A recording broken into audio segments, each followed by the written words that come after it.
ತಾವು ವೀಕ್ಷಿಸಬಹುದಾಗಿದೆ. ಬಹಳಷ್ಟು ಭಾವನಾತ್ಮಕ ವಿಚಾರ.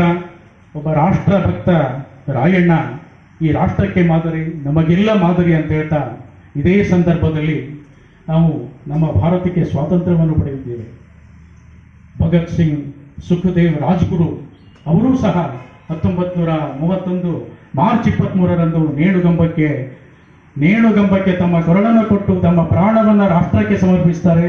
ಅಲ್ಲಿ 5 ಜನ ಬ್ರಿಟಿಷ್ ಅಧಿಕಾರಿಗಳಿರ್ತಾರೆ.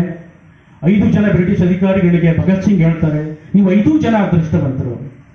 ಆಗ ಬ್ರಿಟಿಷ್ ಅಧಿಕಾರಿಗಳು ಕೇಳ್ತಾರೆ ಭಗತ್ ಸಿಂಗ್, ಕ್ಷಣದಲ್ಲೇ ಹೆಣವಾಗುವ ನೀವು ನಮ್ಮ ಅದೃಷ್ಟನ ಯಾಕೆ ಹೊಗಳ್ತೀರಿ?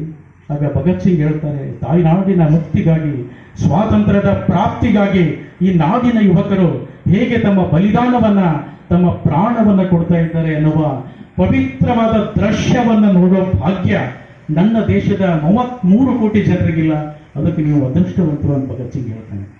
ಕೊನೆಯ ತನ್ನ ಸಾವಿನ ಅಂಚಿನಲ್ಲಿಯೂ ಸಹ ಈ ಮಣ್ಣಿನಲ್ಲಿ, ಈ ಭಾರತ ದೇಶದ ಮಣ್ಣಿನಲ್ಲಿ ನನ್ನ ಪ್ರಾಣ ಇರುತ್ತದೆ, ಈ ಮಣ್ಣಿನ ಕಂಬಿನಲ್ಲಿ ನನ್ನ ಧ್ವನಿ ಕೇಳಿಸುತ್ತದೆ ಅಂತಕ್ಕಂಥ ಭಗತ್ ಸಿಂಗ್, ಚಂದ್ರಶೇಖರ್ ಆಜಾದ್, ಸುಭಾಷ್ ಚಂದ್ರ ಬೋಸ್, ಅನೇಕ ದೇಶಭಕ್ತರ ತ್ಯಾಗ ಬಲಿದಾನದಿಂದ 3 ಜನರ ಬಲಿದಾನದಲ್ಲಿ ಬಹಳಷ್ಟು ಸಾಮ್ಯತೆ ಇದೆ. ಸಂಗೊಳ್ಳಿ ರಾಯಣ್ಣನವರನ್ನು ಗಲ್ಲಿಗೇರಿಸಿದ್ದು 1831, ಭಗತ್ ಸಿಂಗ್ ಅವರನ್ನು ಗಲ್ಲಿಗೇರಿಸಿದ್ದು 1831, ಚಂದ್ರಶೇಖರ್ ಆಜಾದ್ರನ್ನು ಸಹಿತ ಅವರು ಬಲಿದಾನಗೈದಿದ್ದು ಫೆಬ್ರವರಿ 1931, 1831, 1931, 1931 ಮಾರ್ಚ್ 23, 1931 ಫೆಬ್ರವರಿ 2. ಆದ್ದರಿಂದ ಈ 31 ಇಸ್ವಿ ನಮ್ಮ ಭಾರತದ ಇತಿಹಾಸದಲ್ಲಿ ಬಹಳಷ್ಟು ಅಜರಾಮರವಾಗಿ ಉಳಿದಿದೆ. ಆದರೆ ಇವತ್ತು ಇಂಥ ಅನೇಕ ಮಹಾತ್ಮರ ತ್ಯಾಗ ಬಲಿದಾನಗಳಿಂದ ಸಿಕ್ಕಂಥ ಸ್ವಾತಂತ್ರ್ಯ ಇವತ್ತು ನಮ್ಮ ರಾಷ್ಟ್ರದಲ್ಲಿ ಇದ್ದರೂ ಸಹ ಇವತ್ತಿಗೂ ನಮ್ಮಲ್ಲಿ ಜಗಳ, ನಮ್ಮ ನಡುವೆ ವಿರಸಗಳು ನಿಂತಿಲ್ಲ. ಆದ್ದರಿಂದ ನಾವೆಲ್ಲರೂ ಸಹಿತ ಇವತ್ತು ಎಲ್ಲವನ್ನು ಮರೆತು ನಾವೆಲ್ಲರೂ ಭಾರತೀಯರಾಗಬೇಕಾಗಿದೆ. ಏಕೆಂದರೆ ನಾವೆಲ್ಲರೂ ಸಹಿತ ಗುಡಿ, ಚರ್ಚು, ಮಸೀದಿಗಳ ಬಿಟ್ಟು ಹೊರ ಬನ್ನಿ. ಓ ಬನ್ನಿ ಸೋದರರೇ, ಬೇಗ ಬನ್ನಿ. ಗುಡಿ, ಚರ್ಚು, ಮಸೀದಿಗಳ ಬಿಟ್ಟು ಹೊರ ಬನ್ನಿ. ಬಡತನವ ಬುಡಮುಟ್ಟ ಕೀಳ ಬನ್ನಿ. ಆ ಮತದ ಈ ಮತದ ಹಳೆ ಮತದ ಸಹವಾಸ ಸಾಕಿನ್ನು ಸೇರಿದ ಈ ಮನುಜ ಮತಕ್ಕೆ ರಾಷ್ಟ್ರ ಋಣಕ್ಕೆ ಅಂತಕ್ಕಂಥ ರಾಷ್ಟ್ರಕವಿ ಕುವೆಂಪುರ ಮಾತನ್ನ ನೆನಪಿಸುತ್ತಾ ಇಂದು ನಾವು ಎಲ್ಲರೂ ಸಹಿತ ರಾಷ್ಟ್ರದ ಋಣವನ್ನು ತೀರಿಸಬೇಕಾಗಿದೆ. ಆದ್ದರಿಂದ ನಮ್ಮ ಹಿಮನಗ, ನಮ್ಮ ನೆಲಜಲ ಎಂದು ನುಡಿಯುವುದೇ ನಾಲಿಗೆ. ಶ್ರದ್ಧೆ ಭಕ್ತಿಯ ಕಾರ್ಯ ಕಿಳಿಸಲು ಬಲವಿರುವುದೇ ಕೈ ಕಾಲಿಗೆ. ನಮ್ಮದಾಗಿಹ ತೀರ್ಥ ಕ್ಷೇತ್ರವ ತುಳಿಯುತ್ತಿರಲರಿ ರಕ್ಕಸ.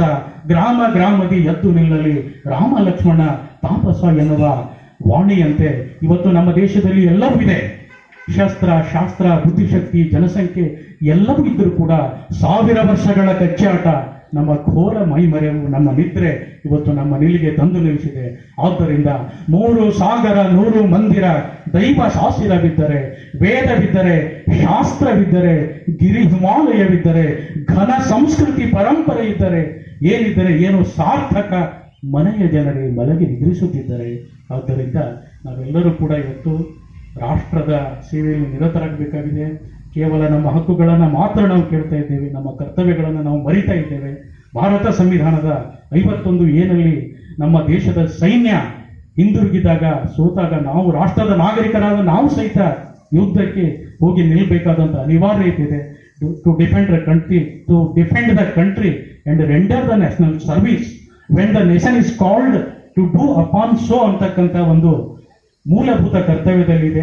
ಆ ನಿಟ್ಟಿನಲ್ಲಿ ನಾವೆಲ್ಲರೂ ಸಹಿತ ಇವತ್ತು ಅಮೆರಿಕ ನಾಶ ಆದರೆ ರಷ್ಯಾ ಇದೆ, ಜಪಾನ್ ನಾಶ ಆದರೆ ಜರ್ಮನಿ ಇದೆ, ಇರಾಕ್ ನಾಶ ಆದರೆ ಇರಾನ್ ಇದೆ, ಅಫ್ಘಾನಿಸ್ತಾನ್ ನಾಶ ಆದರೆ ಇನ್ನೊಂದು ಪಾಕಿಸ್ತಾನ್ ಇದೆ. ಜಗತ್ತಿನಲ್ಲಿ ಭಾರತ ಇಲ್ಲ ಅಂತಂದ್ರೆ ನಾವು ಯಾರೂ ಇಲ್ಲ. ಪ್ರಪಂಚದಲ್ಲಿ ಇರುವುದು ನಮ್ಮದೊಂದೇ ದೇಶ, ಅದು ನಮ್ಮ ಭಾರತ ದೇಶ. ಆ ರಾಷ್ಟ್ರವನ್ನ ಉಳಿಸಿ ಬೆಳೆಸಬೇಕಾದದ್ದು ನಮ್ಮೆಲ್ಲರ ಆದ್ಯ ಕರ್ತವ್ಯ ಅಂತ ಹೇಳ್ತಾ ಈ ಒಂದು ಸಂದರ್ಭದಲ್ಲಿ ರಾಷ್ಟ್ರಭಕ್ತ ಕ್ರಾಂತಿವೀರ ಸಂಗೊಳ್ಳಿ ರಾಯಣ್ಣನವರ ಕುರಿತಾಗಿ, ಆ ರಾಷ್ಟ್ರಭಕ್ತರ ಹೆಮ್ಮೆಯ ರಾಷ್ಟ್ರ ಸೇವೆಯ ಕುರಿತಾಗಿ ನನಗೆ ಮಾತನಾಡಲಿಕ್ಕೆ ಅವಕಾಶ ಕೊಟ್ಟಂತ ಮಾನ್ಯ ವ್ಯವಸ್ಥಾಪಕ ನಿರ್ದೇಶಕರಿಗೂ ಹಾಗೂ ಎಲ್ಲ ಗೌರವಾನ್ವಿತ ಅಧಿಕಾರಿಗಳಿಗೂ ವಂದಿಸಿ ನನ್ನ ಮಾತಿಗೆ ವಿರಾಮ ಕೊಡ್ತಾ ಇದ್ದೀನಿ. ಜೈ ಹಿಂದ್, ಜೈ ಕರ್ನಾಟಕ.